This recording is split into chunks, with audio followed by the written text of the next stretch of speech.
pessoal, vamos dar continuidade aos nossos estudos de física e hoje vamos tratar do sistema Terra-Sol. O Sol é muito importante para a Terra, é importante inclusive para garantir a vida na Terra. Sem o Sol, a gente vira um grande cubo de gelo. O Sol é importante para quase tudo que acontece na Terra. A gente pode dizer que é para tudo, né? Sem o Sol, a gente congela. Sem o Sol, a gente não teria o funcionamento que a gente conhece, né? Toda a movimentação de massas líquidas e gasosas, né? Tudo isso depende da energia do Sol. Além disso, toda a produção de alimentos a partir da fotossíntese é tocada pela energia que vem do Sol. As plantas aproveitam essa energia para produzir a biomassa que alimenta toda a cadeia da vida que a gente conhece. Vamos dar uma olhadinha, então, nesse cara, esse alimento tão importante para a nossa vida. O sistema Terra-Sol. Né? Das coisas mais importantes que se vê no Sol, das coisas mais importantes que se vê no céu, o Sol é o mais importante deles, com certeza. O mais influente para nós, pelo menos. Né? Quando pensamos no Sol, logo pensamos na vida. Sem Sol, sem vida. Né? Então, a gente já viu alguns filmes onde a poeira cobre o Sol e a gente entra numa nova era glacial e a vida se extingue. Né? Pois tudo que a gente produz na Terra, alimentos e movimentação, depende da energia solar. É só isso. Né? Essas imagens dão uma ideia de como o Sol é importante para nós. No caso do Sol, tudo é muito grande. A distância do Sol até a Terra é de cerca de 150 milhões de quilômetros. A massa do Sol é de 2 vezes 10 a 30 quilogramas. A gente não tem nem nome para isso. Por isso a gente usa essa notação exponencial, que quer dizer o seguinte. Número 2, 30 zeros um na frente do outro. O Sol é tão grande que ele sozinho representa cerca de 98% da massa do Sistema Solar. Se todos os planetas que a gente conhece, Marte, Vênus, Júpiter, Saturno e Terra, fossem adicionados ao Sol, ele nem ia perceber. A nossa relevância em massa é minúscula, dependemos muito do Sol. O Sol foi para nós, além de tudo isso, o Sol deu para nós o nosso primeiro relógio, o dia e a noite. Por conta da iluminação e do movimento da Terra, a gente tem um lado iluminado, um lado sem luz, um lado escuro. E essa iluminação, falta de iluminação, nós temos o nome de dia e noite. Isso é muito importante. Se a Terra parasse de girar e ficasse o tempo todo iluminado de um lado, esse lado seria torrado, não teria vida. Ou pelo menos não teria a vida que a gente conhece. O outro lado, sem luz, seria um frio medonho, né? Uma calota de gelo. Então, o Sol e o movimento da Terra, essa combinação Terra-Sol, é muito importante para a manutenção do planeta que a gente conhece. Se isso mudar, tudo vai mudar. Por conta desse movimento, a gente que vem criando tecnologias na nossa existência nesse planeta, entendeu que o movimento do Sol produz uma sombra, e é que essa sombra vai mudando com o decorrer do dia. E aí nasceu o nosso primeiro relógio, o gnomônio. Vamos dar uma olhadinha nele?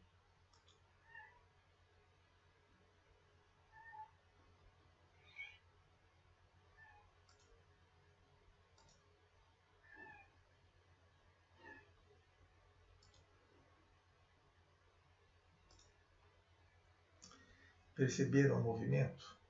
Esse movimento dá para nós uma boa ideia do decorrer das horas, do decorrer do dia.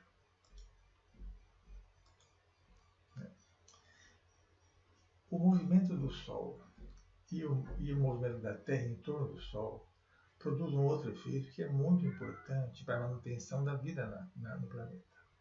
São as estações do ano. A gente deve ter ouvido em algum momento que as estações do ano decorrem da distância da Terra em relação ao Sol. Não esquecer isso. Isso foi um engano histórico e que se perpetua por aí. As estações do ano têm a ver com a quantidade de iluminação que uma região recebe.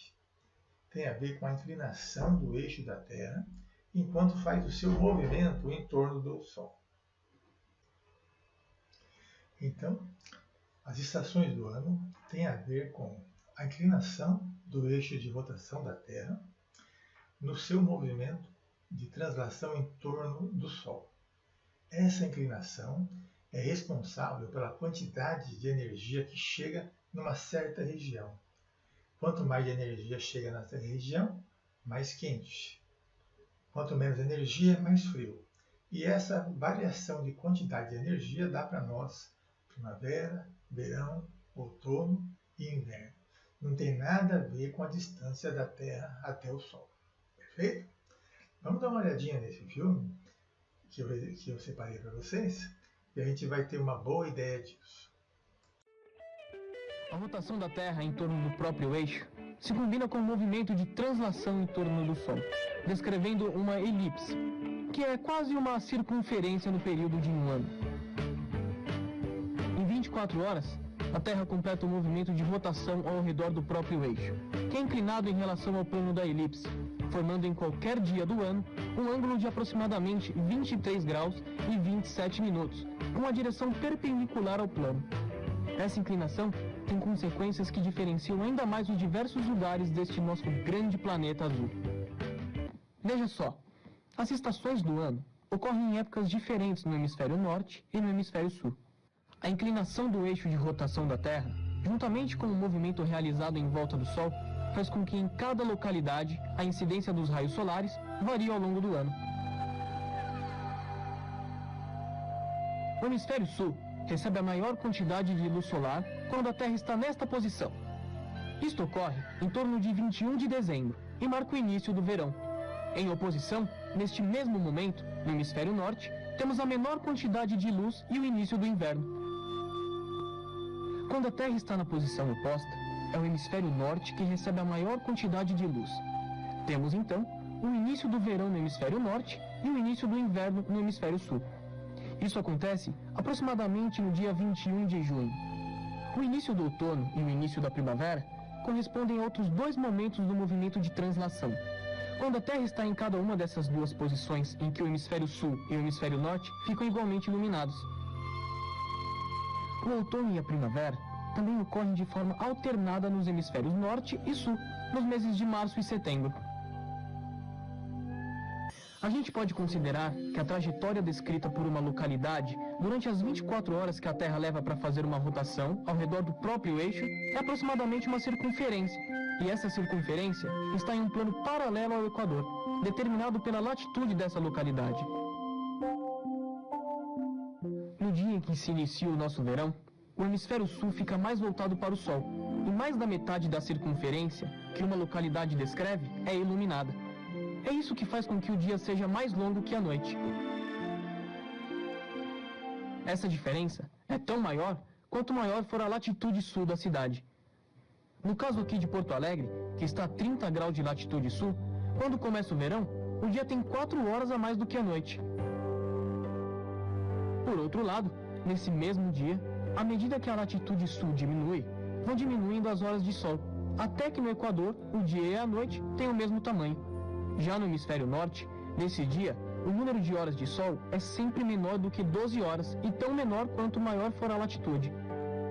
Observe agora a parte iluminada de cada circunferência.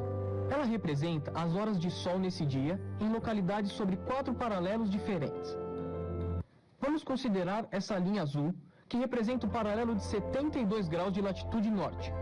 A ilha de Vitória, no Canadá, que fica sobre esse paralelo, não vê a luz do sol no dia 21 de dezembro, e também em outros dias. Como você pode ver, há lugares onde as noites ou os dias são muito longos, e podem durar várias voltas completas da Terra em torno dela mesma, ou seja, muitos dias no calendário. O caso extremo são os polos, onde durante 6 meses do ano é dia, e durante 6 meses é noite. Isso acontece nas regiões que possuem latitude norte maior do que a do Círculo Polar Ártico, ou latitude sul maior do que a do Círculo Polar Antártico. Essas duas circunferências imaginárias, junto com as do Trópico de Câncer e do Trópico de Capricórnio, são paralelos muito especiais. Eles possuem latitudes determinadas pelo ângulo de inclinação do eixo de rotação da Terra. Tomando o começo do verão no hemisfério sul como referência, o Círculo Polar Ártico é justamente a linha que delimita a região do globo que não receberá a luz do Sol, enquanto o Círculo Polar Antártico delimita a região que não terá noite. As latitudes dos círculos polares são dadas pelo complementar do ângulo de inclinação da Terra, ou seja, 66 graus e 33 minutos. E as latitudes norte ou sul dos dois trópicos têm o mesmo ângulo da inclinação do eixo da Terra, ou seja, 23 graus e 27 minutos. A direção de incidência do Sol em cada dia do ano determina o paralelo que recebe nesse dia o Sol a pino no meio-dia solar. Mas o Sol a pino em algum dia do ano só acontece entre o Trópico de Capricórnio e o Trópico de Câncer. Nas localidades do hemisfério sul, o dia mais longo do ano é em torno de 21 de dezembro. É o chamado solstício de verão. A partir daí, a duração do dia vai diminuindo e a da noite aumentando, conforme a Terra realiza seu movimento de translação, até que as durações do dia e da noite ficam iguais em qualquer lugar do planeta. Depois disso, os dias são mais curtos do que as noites e continuam diminuindo até o início do inverno, aproximadamente dia 21 de junho, quando ocorre a noite mais longa no hemisfério sul, que é o solstício de inverno. A partir daí, os dias recomeçam a ficar mais longos, até o equinócio de primavera, aproximadamente 23 de setembro, que é quando o dia tem a mesma duração da noite. Depois, no hemisfério sul, os dias vão ficando cada vez mais longos do que as noites, até atingir a duração máxima, por volta de 21 de dezembro, com a chegada do verão. Nesse ponto, se fecha o ciclo. Quanto maior for a latitude norte ou sul, maior será a variação da duração dos dias e noites ao longo do ano. Macapá é uma cidade que está praticamente sobre o Equador. Por isso, é que aí os dias e as noites têm a mesma duração o ano todo.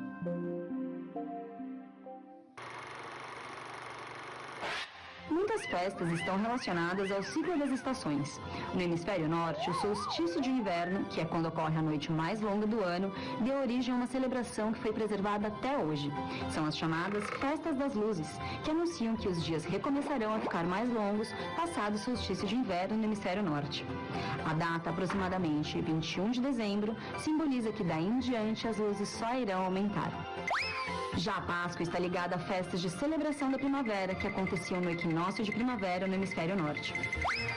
Alguns símbolos da Páscoa, como os ovos e coelhos, tiveram origem nestes rituais dos povos antigos, já que a primavera era considerada uma época de fertilidade.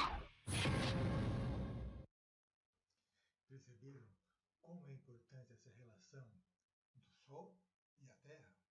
Essa relação do Sol e o movimento do planeta? Essa relação do Sol, o movimento do planeta e a inclinação do eixo de rotação da Terra? Essas coisas todas é que modelam o funcionamento e a dinâmica do clima no planeta, né? Você talvez não soubesse disso, mas olha como é legal. Reveja esse tema e pode procurar esse assunto em diversas outras fontes. Isso é muito importante.